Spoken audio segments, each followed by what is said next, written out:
My name is Christian Back, and I'm telling the story about myself. I'm a half German, half Filipino, 1.5 generation immigrant from Germany.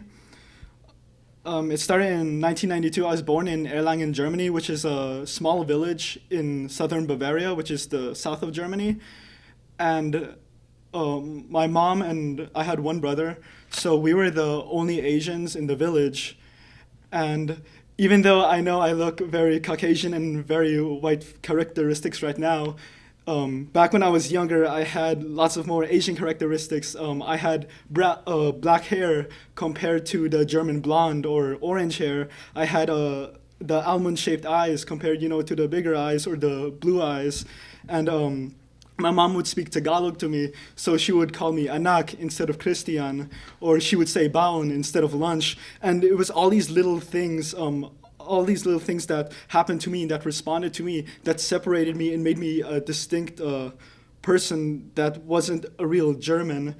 And I think the thing that stood out for me the most is when my brother and I were walking home from school and a group of boys started throwing rocks at us. And at first I'm confused because I'm just a little child. All I want to do is play games. And I'm wondering what's going on. And they're shouting at me, Sie sind nicht Deutschen, Sie sind Chinesen, which means you're not German, you guys are Chinese. And at the time it's like, I'm not Chinese, I'm Filipino and German, like I'm part of you. But then I feel like even if I was Chinese, what would be wrong with that? And it just didn't stop there. We had our bikes outside our apartment, so like the neighbor boys from the ones living next to us would like be on our bikes, so like it's all crooked and stuff, or like to the point where we couldn't go out to the public park that's near our apartment anymore. And I started associating all my troubles and problems with being Asian. So I saw as being Asian as being a negative thing. And the abuse in the village got to such a bad extent that we moved out of there and had to move into the country, into my grandmother's farm. And so my parents worked there. My mom used to be a nurse in Saudi Arabia, but she fled to Germany because of the Gulf War, and she met my dad back in Saudi, so that's how they met and were living together. So she didn't have a job because she was going to school to try and speak German, to try and learn German, so she could also adapt. But then my dad got a job offer from a contact in America, and it was something potential, it wasn't like a big upgrade or anything. But he spent all of his life savings so we could transfer over there to America, and we began to live in San Francisco with some of my mom's cousins there. And slowly, my dad got accepted into his job, and we were able to move into an apartment in San Jose. And as a kid, this is like a big deal to me. I was living in a small time village. I lived in the country in a farm. And then now I moved to the big city in like San Francisco and San Jose. So it's very exciting. I think like that maybe this is going to be something different. But it was weird because I didn't want to make the same mistakes that I did in Germany. In Germany, I was being too Asian. And that's what made me get in trouble. So when I moved to America, I tried to become not make myself stand out.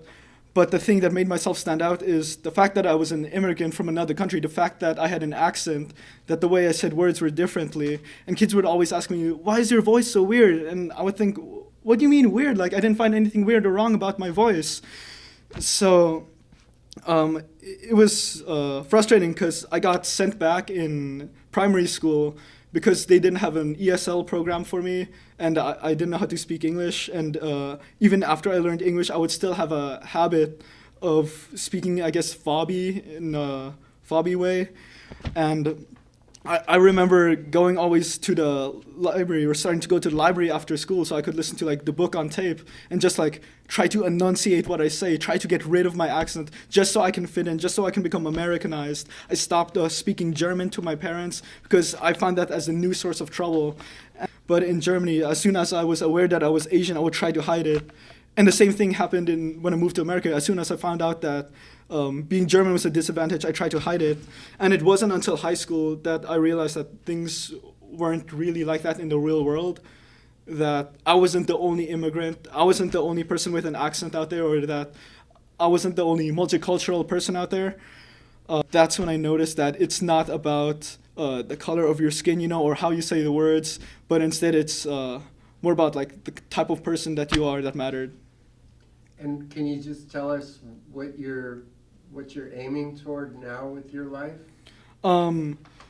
Right now, I'm studying at De Anza College because I want to become an accountant. So I'm trying to study and transfer by this fall to UC Santa Barbara or Cal Poly SLO, and hopefully get hired by one of the big four.